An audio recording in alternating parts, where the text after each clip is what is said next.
we're talking now to Peter David, who is one of the writers here at Comic-Con.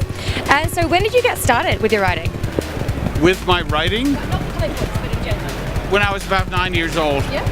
I first started writing stories. They weren't very good, but I was 9 years old.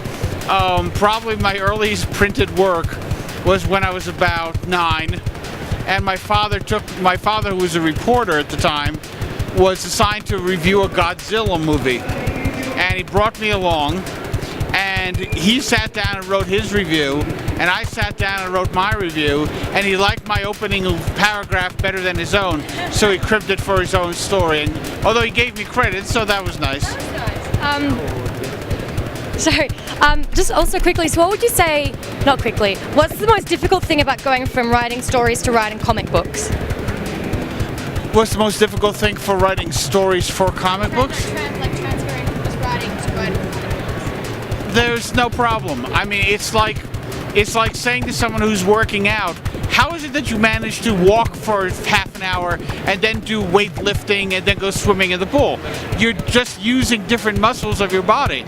So if I'm writing a comic book versus a novel, it's just I'm using my comic book writing creative muscles. I mean, the difference is that all the muscles are up here as opposed to the parts of the body, but it's fundamentally the same thing.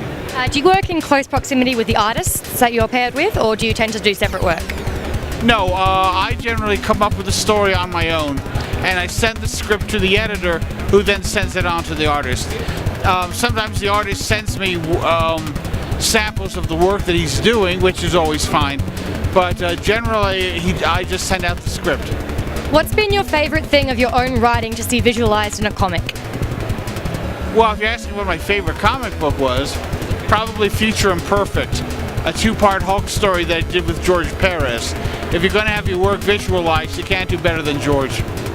Awesome. Thank you so much for your time. We really appreciate it. No problem. Thanks.